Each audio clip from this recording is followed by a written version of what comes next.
Hello friends, बहुत बहुत स्वागत है आपका मेरे चैनल मिस्टिक में। दोस्तों, यज्ञ की महत्ता हमारे हिंदू धर्म में, हिंदू शास्त्रों में जगह जगह पे बताई गई है। अगर आप गीता की बात करें, जो कि स्वयं भगवान की, ईश्वर की वाणी है, तो कृष्ण भगवान ने निश्चित रूप से बोला है कि हर व्यक्ति को यज्ञ करना ही चाहिए। उन्होंने तो यहाँ तक कि बोला है कि जो यज्ञ से बचा हुआ अन्न खाता है वो अमृत खाता है और ये मोक्ष जाने की का रास्ता है। और जो बिना यज्ञ किए अन्न खाता है वह पाप खाता है। उन्होंने ये कहा है कि जो यज्ञ नहीं करता है और यज्ञ किए बिना भोजन करता है वो पापायु पुरुष व्यर्थ ही जीता है। ये भगवान ने साफ साफ बोला है। इससे ये बिल्कुल सिद्ध होता है कि यज्ञ करना हमारा धर्म है। और इसके पीछे लॉजिक गीता में ही ये दिया हुआ है कि सृष्टि के आरंभ में भगवान ने बोला, देवताओं को बनाया, मनुष्य को बनाया, और ये आज्ञा दी कि मनुष्य यज्ञ करेंगे और यज्ञ से देवता पुष्ट होते हैं, बलवान होते हैं, शक्तिशाली होते हैं। तो यज्ञ करेंगे, यज्ञ से देवता जो है वो बलवान किए जाएंगे और वो पूरी तरह से संतुष्ट और काफ़ी जो बलशाली देवता हैं वो बिना मांगे ही हमें सारा भोग प्रदान करेंगे। इस तरह से एक दूसरे का, मनुष्य देवताओं का और देवताओं जो है वो मनुष्य का, एक दूसरे का भला करते करते दोनों ही परम गति को प्राप्त हो जाएंगे। ये भगवान ने बताया। तो देवता तो हमें सारा भोग देते हैं।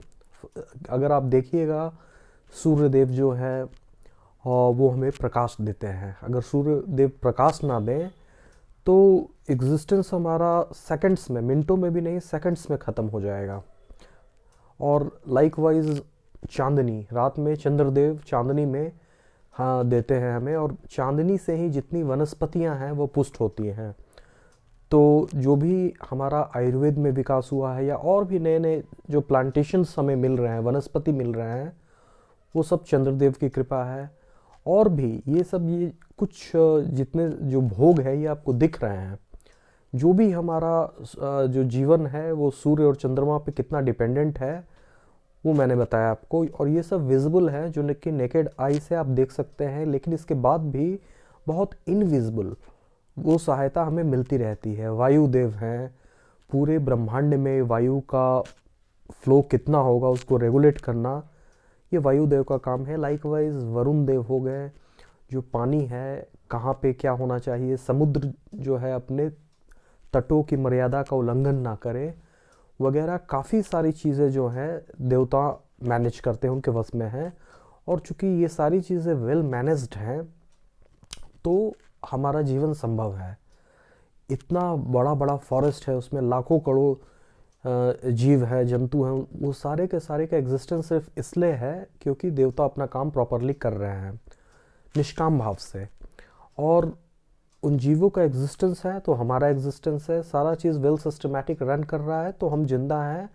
मैं आज आपसे बात कर रहा हूँ। लेकिन अब सोचिए, हम क्या कर रहे हैं?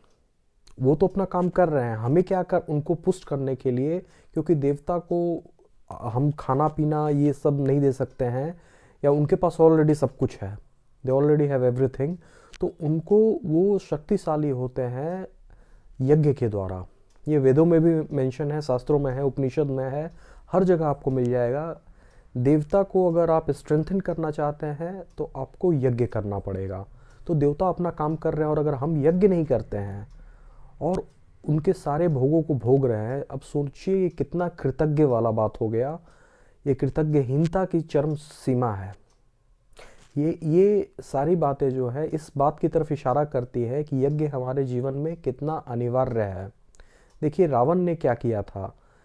जब राम भगवान का आए थे उस समय, जो क्या था, सतयुग के बाद मैं भूल गया एग्जैक्टली, वो एक उस युग में जब रावण ने क्या किया, वो युग जो है यज्ञ प्रधान था, उसमें सिर्फ यज्ञ होते थे। रावण ने क्या किया, आके सारे यज्ञों को विनाश, उसने सारे एक राक्षसों का, पृथ्वी के जितने भी जहाँ जहाँ भी राक्षस फैले हुए सबको बुलाया, एक दिन मीटिंग किया उसने। और रावण ने, ये रामचरितमानस में भी आता है ये प्रकरण, मैं आपको डिटेल में बता रहा हूँ इसके बारे में। तो रावण ने सबको बुला के बैठा के बोला कि देखो, मैं एक बात तुम्हें समझा के बोलता हूँ, ये ऋषि लोग हैं और जो भी आर्य पुरुष हैं, ये लोग यज्ञ करते हैं, वैदिक अनुष्ठान करते हैं, जिससे कि देवता बहुत पावरफुल हो गया है। और वो इतना पावरफुल है कि वो हम लोग उनको जीत नहीं पाएंगे। और ये देवता खुद ही पावरफुल नहीं है, यज्ञ करते हैं, तो ये इनको भी बहुत शक्ति प्रदान करते हैं, मनुष्य को भी। तो अगर राक्षस जाति को एक्सेल करना है तो उनको सबसे पहले यज्ञ को नष्ट करना पड़ेगा, और यज्ञ करने वाले ऋषि मुनि और महात्माओं को इस पृथ्वी से हटाना पड़ेगा। ऐसा होगा तो देवता बहुत दुर्बल हो जाएंगे, और उन दुर्बल देवताओं को मैं सहज ही जीत लूँगा, फिर कोई इशू नहीं होगा। ऐसा ही किया। आपने देखा होगा, राम भगवान विश्वामित्र जी के यज्ञ की रक्षा करने गए थे। वहाँ पे राक्षस लोग आते थे। यज्ञ अगर कोई ऋषि कर रहा है और बहुत पावरफुल भी है, तो ऊपर से उसमें हड्डी डाल दिया, उसमें रक्त डाल दिया, यज्ञ को अशुद्ध कर दिया, नष्ट कर दिया। और चूंकि ऋषि बहुत पावरफुल है, उससे वो जीत नहीं पाएगा और अदृश्य हो गया। अगर कोई कमज़ोर ऋषि है तो उसे तो मार भी देता था, यज्ञ भी नष्ट करता था, उनको मार भी देता था। तो राम भगवान एक जगह पे गए हैं, तो उन्होंने देखा एक बहुत पहाड़ जैसा स्ट्रक्चर था, सफ़ेद सफ़ेद पहाड़ जैसा उनको स्ट्रक्चर दिखाई दिया।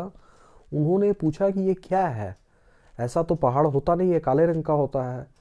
तो उन्होंने बताया कि राक्षसों ने जिन जिन ऋषि मुनियों को मारा है, उनको खा खा के उनके हड्डियों को यहाँ फेंक दिया है, जिसका अंबार एक बन गया है, जो आपको एक पहाड़ जैसा दिख रहा है। तो रावण का ये स्ट्रैटेजी था कि सबसे पहले यज्ञ ख़त्म करो, ऋषि मुनि ख़त्म करो। और जब ये सब पूरी तरह से उसने ख़त्म कर दिया, देवता कमज़ोर हो गए, तब उसने देवलोक पे आक्रमण किया और सारे देवताओं को बंदी बना लिया। जो भाग गए। और इस तरीक़ा से वो दिग्विजयी बना रावण। तो इससे यज्ञ का इम्पोर्टेंस जो है हम भली भांति समझ पाते हैं। तो और हमारे पास अब जब भी बात आता है यज्ञ करो, अनुष्ठान करो, तो लोग सोचते हैं इसमें दो चीज़ें सामने आती है। एक तो हमारे अस्त व्यस्त जीवन में आजकल समय लोगों के पास बहुत कम है, तो सबसे पहले सोचते हैं हमें बहुत ज़्यादा टाइम स्पेंड करना पड़ेगा, महीनों, हफ्तों, दिनों, पता नहीं उनके मन में क्या विचारधारा है, इतना समय हमारे पास नहीं है। और बात भी सही है, आजकल के अस्त व्यस्त जीवन में इतना समय किसी के पास नहीं होगा। दूसरा जो चीज़ है पैसा। बहुत लोग यज्ञ का आप नाम सुनेंगे, आपने यज्ञ देखा होगा, बहुत लंबा चौड़ा यज्ञ का समारोह होता है, तो उसमें हम दान देते हैं, हम कुछ राशि का सहयोग करते हैं, या फिर कभी बन पड़े जिनके पास अच्छा खासा पैसा है वो खुद भी करते हैं, और करना भी चाहिए, इसमें कोई बुराई नहीं है। लेकिन अगर ये दोनों चीज़ आपके पास नहीं है तो क्या आप यज्ञ नहीं कर पाएंगे? नहीं, ऐसा बिल्कुल भी नहीं है। इसके अलावा डेली बेसिस पे करने के लिए बहुत सारे यज्ञ की अनुमति है शास्त्रों में, और विधान भी बताया गया है। मैं नेक्स्ट वीडियो में आपको एक ऐसे ही यज्ञ के बारे में बताऊंगा, जो कि आप एक दिन मतलब 24 घंटे में आप कभी भी कर सकते हैं, और इसका जो फल है बहुत ज़्यादा है। ये आपको मुक्ति के दरवाजे तक ले जाके खड़ा कर देगा।